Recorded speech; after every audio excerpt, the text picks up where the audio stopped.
बिस्मिल्लाहिर्रहमानिर्रहीम। अस्सलाम वालेकुम जी। मैं हूँ मुनाज़ा वक़ार और आप सबको वेलकम करती हूँ अपने किचन में। आज मैं आपको बनाना सिखाऊंगी होममेड टोमेटो केचप। इतनी शानदार बनेगी कि आप इसके आगे किसी भी ब्रांड की केचप को बिल्कुल भूल जाएंगे। हम खुद घर में साफ़ सुथरी हाइजेनिक बग़ैर किसी केमिकल के केचप तैयार करेंगे। तो चलिए रेसिपी स्टार्ट करते हैं। जी तो फ्रेंड्स, मैंने यहाँ पे लिए हैं 1.5 केजी टोमेटो, यानी कि 1.5 किलो टमाटर। ताज़ा टमाटर आपने लेने हैं और उनको अच्छी तरह वॉश करके दो हिस्सों में काट के आपने एक कढ़ाई में उनको डाल देना है।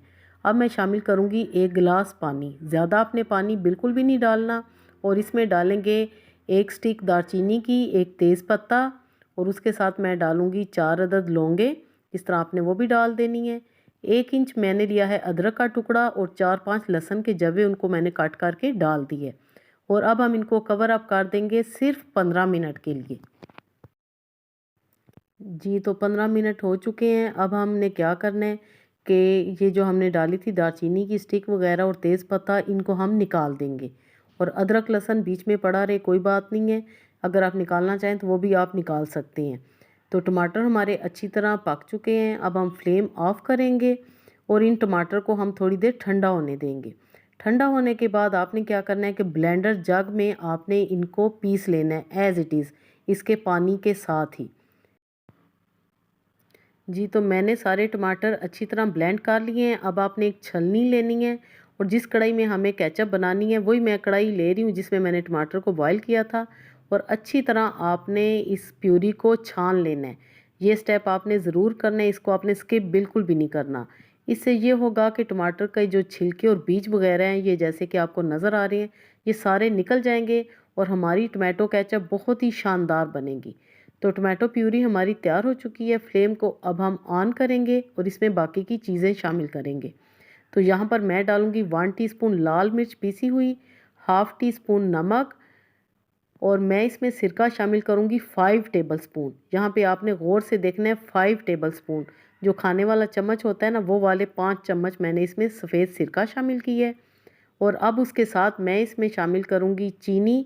चीनी यहाँ पे मैं ले रही हूँ छोटी कटोरी, ये तकरीबन होगी 5 ही चम्मच। 5 चम्मच मैंने चीनी के लिए हैं और 5 चम्मच मैंने लिए हैं सफ़ेद सिरके के। अब हम केचप को अच्छी तरह पकाएंगे यहाँ तक कि ये गाढ़ी हो जाए। और जब ये तैयार होगी तो वो भी मैं आपको तरीका बताऊंगी कि इसकी क्या निशानी है कि केचप अब हमारी बिल्कुल रेडी है। यहाँ पर आपने चम्मच चलाना बिल्कुल भी नहीं छोड़ना, आपने मुसलसल चम्मच चलाते रहना है। केचप थिक होना शुरू हो चुकी है। कोई भी हम इसमें एक्स्ट्रा चीज़ नहीं डालेंगे कि जिससे ये गाढ़ी हो, हमने इसको खुद गाढ़ा करना है। जी तो अब आप इसका टेक्सचर देख रहे हैं, माशाल्लाह कितना स्मूथ है। और केचप अब हमारी तैयार हो चुकी है। ये टेस्ट करते हैं। थोड़ी सी केचप आप डालें प्लेट में और ये देखें, अगर आपको इसमें ज़रा सा भी पानी नज़र आ रहा है तो समझे अभी आपकी केचप में कमी है। मैं 1 मिनट के बाद दोबारा चेक करती हूँ। ये देखें, अब हमारी केचप में ठहराव आ चुके हैं और ये बिल्कुल रेडी हो चुकी है। आपने इसको किसी भी एयर टाइट जार में रखना है या किसी भी आपने बॉक्स में या बॉटल में डालनी है, आप निकालें। अभी ये गर्म है लेकिन फिर भी इसका टेक्सचर कितना शानदार है। बिना किसी आर्टिफिशियल कलर के इसका कलर बहुत ही शानदार आया है। इस केचप का प्लस पॉइंट ये है कि आप इसको 1 से 2 महीने तक आसानी से फ्रिज में रख के स्टोर कर सकते हैं। मैं आपको करीब से छोटे कप में निकाल के दिखाती हूँ। आप इसका टेक्सचर चेक करें, इसका कलर चेक करें। कोई इसमें कैमरे का कमाल नहीं है, कोई इसमें आर्टिफिशियल कलर नहीं है। ये आपको ख़ुद करीब से मैं दिखा रही हूँ कि ये कितनी शानदार केचप बनी है। रमज़ान में हर घर में केचप बहुत ज़्यादा इस्तेमाल होती है, तो आप भी अभी से बना के रख लें। इन दिनों टमाटर भी बहुत सस्ते हैं, तो ये आपके लिए बहुत ज़्यादा आसानी हो जाएगी। जी तो बॉटल में भी मैंने डाल ली है और मैंने इसको एक बॉक्स में भी निकाल लिया जिसके ऊपर मैं लिड लगा के इसको फ्रिज में रख दूँगी। जी तो व्यूवर्स, अगर आपको मेरी ये रेसिपी पसंद आई है तो प्लीज़ अच्छा सा कमेंट तो ज़रूर करें और लाइक करें। मेरे चैनल पे नए हैं तो सब्सक्राइब करें और बेल आइकन को भी ज़रूर प्रेस करें।